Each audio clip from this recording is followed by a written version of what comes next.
Alright guys, TacticalRab back again today. Hope you're all doing well and enjoying your day so far. Welcome back to VALORANT News, and the format for Masters in Reykjavik has now been confirmed. A controversial one at that. It's a very good format on paper, but Vanity reckons being a top seed may actually be a disadvantage. Very much intriguing your thoughts in the comment section below. Hit the like button if you enjoy the video. Subscribe if you are new as always. I would greatly appreciate it. Really upset the channel. Thank you very much indeed for doing that. So, Masters Reykjavik coming up very soon indeed. April the 10th, I believe it officially kicks off. They're doing like a special limited edition hoodie as well here from Riot. Thought it was pretty cool, to be perfectly honest. Couple of other things to mention real quick. Zachary officially joining a crew. They're making a roster change. Of course, things are changing around. But yeah, Zachary's joining the squad. Definitely a player that's shown a lot of promise right here. This Sheriff clip is pretty damn nice indeed. This also to mention, so Fnatic, Dephh, it seems, will not be able to fly out with Fnatic to the event due to the kind of travel restrictions that have been affecting FPX. I mean that FPX as a team can't even go to Masters. Therefore, they need a replacement. Bone Cold seems to be the guy who's going to step in, of course, formerly of Ascend. Now he's gone, and now it seems like Killaz is gone as well from the Ascend lineup,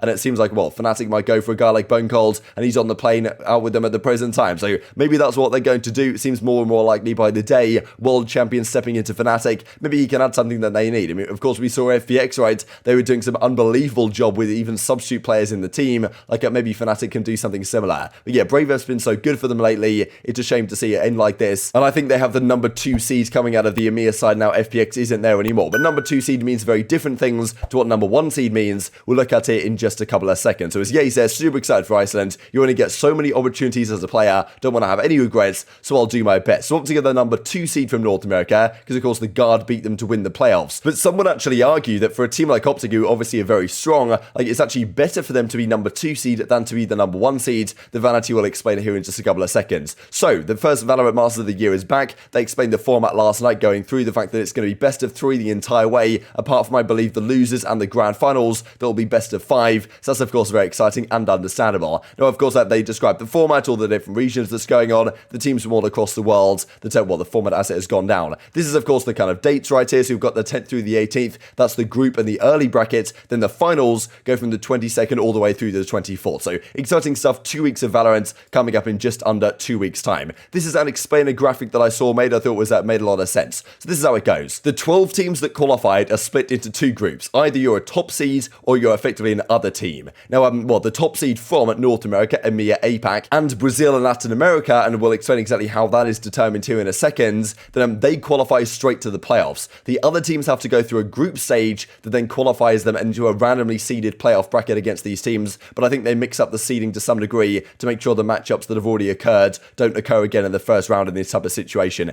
This is effectively how it goes. So it's a GSL style group format. Let me just make sure that's fully on screen. GSL style group format with basically win 2 before you lose 2 is kind of the motto here to make it make sense. So team 1, 2, 3, 4, team 5, 6, 7, 8, and if you win 2 matches before you lose 2, you get to go to the playoffs. So the idea is we're going from 12 teams down to 8 teams, and then you have an 8-team double elimination bracket that looks like this, where the teams that made it out of the groups, they play the top seeds, and then of course the winner becomes the Reykjavik champion. So great format. I think it makes a lot of sense. The question is though, of course, if you are a top seed, you get the advantage to go straight into the playoffs. But of course, teams haven't played on LAN for a lot of these guys a very long time indeed. Getting some more practice in on LAN in the early group stages could actually be incredibly advantageous to these teams. So it actually could be argued that being in the groups makes more sense and is actually better if you qualify, because you've got way more practice on LAN under your belt, 2 or 3 matches already got on, whereas you might be coming in super cold if you are a top seeded team. But of course, you get the advantage of, even if you lose and get double rounded, you get more points on the board anyway towards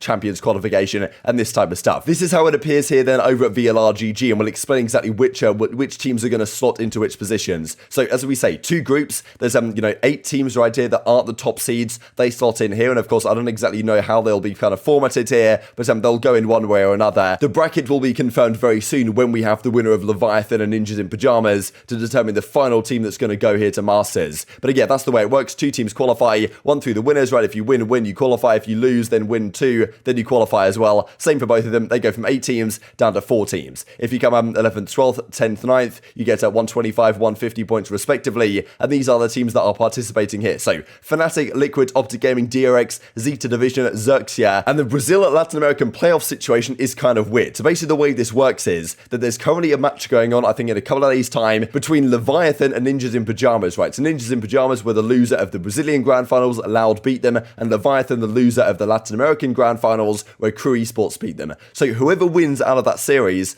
either they'll beat another Brazilian team in NIP or another Latin American team in Leviathan, and therefore the number 1 seed from Brazil, Latin America is considered to be the team that beat that team. So let's say you're Loud, you want NIP to win that match against Leviathan, become the 12th team to qualify, and then because Loud were the ones that beat NIP in the Grand Finals over there, Loud then become the number 1 seed. If Leviathan win, then it's Crew Esports that become the number 1 seed from that region, and they get the bye. So I guess if you're Loud or Crew, you want your region's team to win, therefore you can be the number 1 seed and you get the bye into the playoffs, which as you can see right here, so the Guard, G2, Paper X, the number 1 seed to EMEA, North America, and APAC respectively, and this final team will be, I believe, either Loud or Crew, depending on who gets that final 12th spot. And then of course the other 4 teams make it through the group stages. So hopefully that makes sense to you guys. Of course these are the 12 teams that are going to be going. Of course, well, we still don't know the final one. We'll find out in a couple of days, and that of course has further seeding implications, as we did indeed describe. But if you are a team like Optic, for example, I'm sure you're very confident, as are Fnatic, I guess. Like, look, there's some very strong teams here, but still, going into this bracket, is it actually better to go into this bracket to get some good LAN practice under your belt? Get to play a good couple of series. If you win 2 before you lose 2, then you get through to the playoffs anyway, and have no disadvantage at that point. Of course, one thing to mention quickly here, we look at the playoffs once again, the prize distribution here is a lot in terms of circuit points, right? These become very important for Champions qualification, so it actually can be very good if you want to get this bye, because at minimum you get 200 points, right? Which is certainly pretty substantial. So as Tombiz says, right, he's kind of saying, look, the seeding matches have guaranteed the top 4 seeds an extra 75 points towards Champions due to that top 8 finish that is guaranteed. Could be a huge factor later down the line, but Vanity says, look, on the other side of things, I think playing matches on LAN helps a lot versus being thrown instantly into bracket play. That's the thing, like, you've got to wait around for a few days if you're a number 1 seed to see these other teams play and fight it out and get a lot of practice on LAN and all this type of stuff. Like, obviously no crowd there, but it's obviously very important to get that good practice in with your team next to you. Like, it's a different environment to some degree. Like, you don't get any of that practice if you are a number 1 seed. You have to wait around for a few days and watch these guys play on the stage, and then the teams that come into bracket play should, if anything, be hotter, more prepared, more warmed up, all this type of stuff. So there's certainly 2 sides to the coin, I believe. Let's talk about the new agent, which we believe is going to be called Bounty Hunter, or at least something along those lines. Right, there's probably a name for it. I believe he's a Turkish agent. Pretty cool stuff. Yesterday, it seems that his abilities may have actually been leaked. He's coming relatively soon. These seemingly are the abilities, and Initiator, we said what some of them might be yesterday. So, well, Prowler, that's the C. Send out a creature that can follow trails or be controlled by moving your mouse. Upon reaching an enemy, they'll be near side for 3 seconds. So quite interesting stuff. Something of a cross between like a boombot, like the dog that Sky has, this type of stuff. Like the trailing feature seems quite interesting right here. Like if you get someone, you can either see them through a wall or like exactly how they're going to do it. That's yet to be made completely clear, but quite interesting regardless. There's also the C's, equip and fire an orb which will stay in the air for a max of 1.5 seconds, then slam to the ground. When the orb hits the ground, enemies within the radius will be tethered and will take damage and be deafened. So it's almost like an Astra pull, right? I thought this is quite an interesting one, to be honest. Then we go on to the E, equip and fire an orb which will stay in the air and then hit the ground. It'll then go back into the air and turn into an eye. If enemies get seen by the eye, they'll be revealed, and a trail debuff is then applied. So quite an interesting one, again, spotting out enemies, this type of stuff. So interesting set of abilities. The ultimate sounds like this. This honestly sounds pretty strong. Send out a wave of dark mist. If the mist hits an enemy, they'll be deafened, trailed, and decayed. Now, apparently this lasts for 12 seconds, I heard elsewhere, which that is an awful long time, to be honest. So it's kind of like, it's almost like a Sky ult in a way.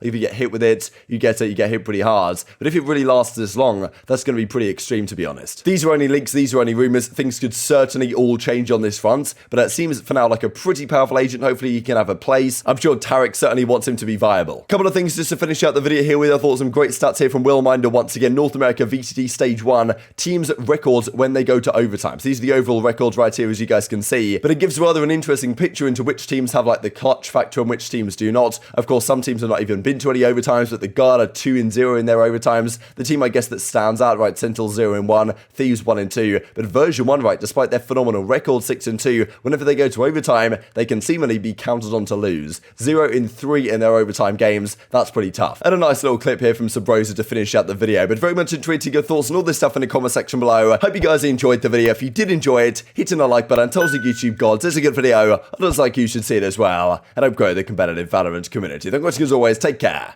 And I will see you next time. I think it's A. Dashed. It's already in. He's in the smoke, Brim. Spike down A. Dead, smoke dead, Brim. Smoke dead. Coming up long. I have contact if you want to pick up me. One's lit.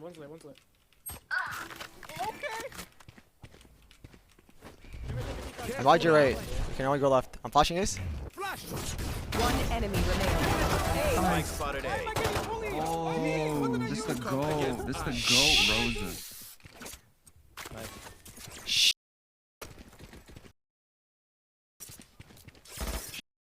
I walked in the smoking, got one tapped. I didn't even have time.